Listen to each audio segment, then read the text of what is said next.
సాగర్ కూడా రేవంత్ మన వైఎస్ రాజశేఖర రెడ్డి గారు ప్రారంభించిందని చెప్పి ఇవన్నీ చెప్పారు. దానికి నిన్న మా హరీష్ గారు చాలా డీటెయిల్గా ప్రెస్ మిత్రులకు మీకు అందరితో కూడా మాట్లాడారు. నిన్న వాటి జోలికి పోతలేను నేను. కాళేశ్వరం ప్రాజెక్టు తుమ్మడి హట్టి దగ్గర నుంచి వెళ్ళి మీరు తీసుకొచ్చి ఎల్లంపల్లి నింపడం లోపల మీరు చేయగలిగితే చాలా మంచిదే.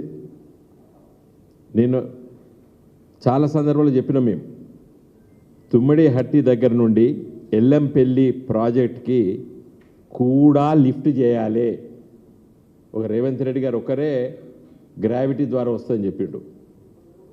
ఏది తుమ్మడి హట్టి కాడ నుండి ఎల్లంపల్లికి గ్రావిటీ ద్వారా వస్తున్నాడు. మిగతా మంత్రులు చెప్పలేదు, ఉత్తమ్ కుమార్ రెడ్డి గారు చెప్పలేదు. ఉత్తమ్ కుమార్ రెడ్డి గారికి తెలుసు అది తప్పనిసరిగా లిఫ్ట్ చేయాలని.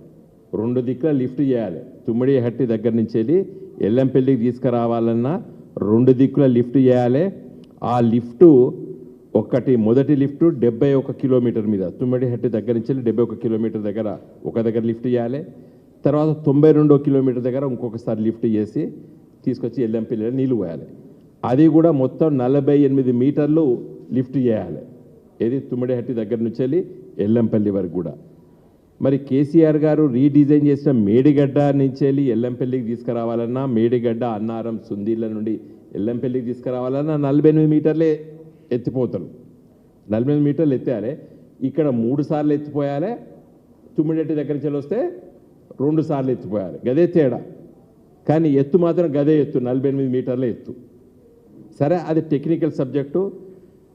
అది తుమ్మిడిహట్టి దగ్గర 152 మీటర్ల ఎత్తు, అంటే mean sea level. MSL 152 metres దగ్గర తుమ్మిడిహట్టి దగ్గర మీరు కట్టగలిగే శక్తి మీకుంటే మంచిదే. నా దృష్టిలో కట్టలేడు. ఎందుకంటే కేంద్రంలో కాంగ్రెస్ ప్రభుత్వం, మన్మోహన్ సింగ్ గారు ప్రధానమంత్రి, మహారాష్ట్రలో 3 ముఖ్యమంత్రులు కాంగ్రెస్ వాళ్ళు పరిపాలించారు. ఆంధ్రప్రదేశ్లో కూడా 3 ముఖ్యమంత్రులు పరిపాలించారు సమైక్య ఆంధ్రప్రదేశ్లో.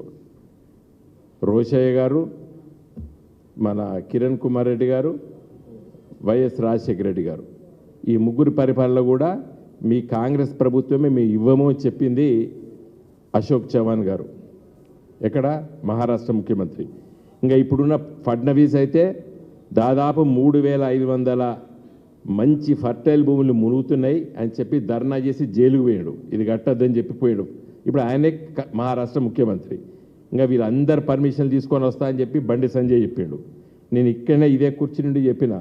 ఆ రోజు గెలిచిన కూడా నా పక్కకున్నాడు. చెప్పినాం, ఆ రోజు చెప్పినాము స్పష్టంగా, నీకు బ్రహ్మరథం పడతావయ్యా బండి సంజయ్ గారు, నువ్వు పర్మిషన్ తీసుకురా, నీ దోస్తు రేవంత్ రెడ్డి ఉన్నాడు, మీ ఇద్దరికి బ్రహ్మరథం పడతామని చెప్పినాం. కడితే మంచిదే, కానీ అట్లీస్ట్ ఇప్పటికైనా ఈ 3 బ్యారేజీలు తొందరనే రిపేర్ చేయండి. ఎందుకంటే ఖర్చు పెట్టాం, బ్యారేజీలు కట్టేస్తాం, రిపేర్ చేయాలి. 300 కోట్ల 400 కోట్లు పెట్టి రిపేర్ చేయాలి. ఆ రిపేర్ చేస్తే అట్లీస్ట్ ఈ యాసంగికి ఇంపాసిబుల్. వర్షాకాలం తర్వాత ఈ యాసంగి పంట తర్వాత ఎండాకాలం లోపల వేగవంతంగా రిపేర్లు చేస్తే మళ్ళా వచ్చే వర్షాకాలం తర్వాత మళ్ళీ మన రైతులకి నీళ్ళు వస్తాయి. ముఖ్యంగా ఉమ్మడి కరీంనగర్ జిల్లా, ఉమ్మడి వరంగల్ జిల్లా, మెదక్ జిల్లా, నిజామాబాద్ జిల్లాలకి రైతులకి యాసంగి పంట పుట్టకచ్చిన తర్వాత మార్చ్ ఏప్రిల్ మాసాల్లో నీళ్ళు అవసరం. ఒకప్పుడు ఇవి ఎక్కువ ఉపయోగపడుతుంది. పంట చేతికి వచ్చే సమయానికి నీళ్ళు కరువు ఉంటుంది. అప్పుడు నీళ్ళు అయిపోతాయి, LMDలు అయిపోతాయి, మిడ్ మానేర్లు అయిపోతాయి, SRSPలో ఫ్లోస్ ఉండవు. అప్పుడు ఈ నీళ్ళు అవసరం. ఎక్కడ మేడిగడ్డ దగ్గర పోయేటువంటి ప్రవాహం, ప్రాణహిత గోదావరిలో కలిసిన తర్వాత పోయే ప్రవాహం ఏదైతే ఉంటుందో మేడిగడ్డ దగ్గర మనం నిలుపుదల చేసి ఎత్తిపోస్తేనే యాసంగి పంటలు బ్రహ్మాండంగా వండుతాయి తెలంగాణ జిల్లా లోపల. కాబట్టి దయచేసి మరి మీరు తీసుకున్న నిర్ణయాన్ని నేను వ్యక్తిగతంగా మా పార్టీ తరఫున మేము స్వాగతిస్తున్నాం. రిపేర్లు చేస్తామంటే, కానీ అది త్వరగతిగా చేయండి. రిపేర్లు మేడిగడ్డ, అన్నారం, సుందీళ్ళ. అన్నారం సుందీళ్ళకైతే ఏమి జరగలేదు నా దృష్టిలో. జరగవలసింది ఇక 3 పిల్లర్లు ఏవి మేడిగడ్డ దగ్గర, వాటిని వెంటనే మరి ఇప్పటి నుంచి వెళ్ళి ప్లాన్ చేయాలి. మన యూరియా లెక్క రైతులు అవసరం ఉన్నప్పుడు నేను యూరియా కొనుక తీసుకొస్తాడు ఏడొచ్చింది తనుకొని సస్తారు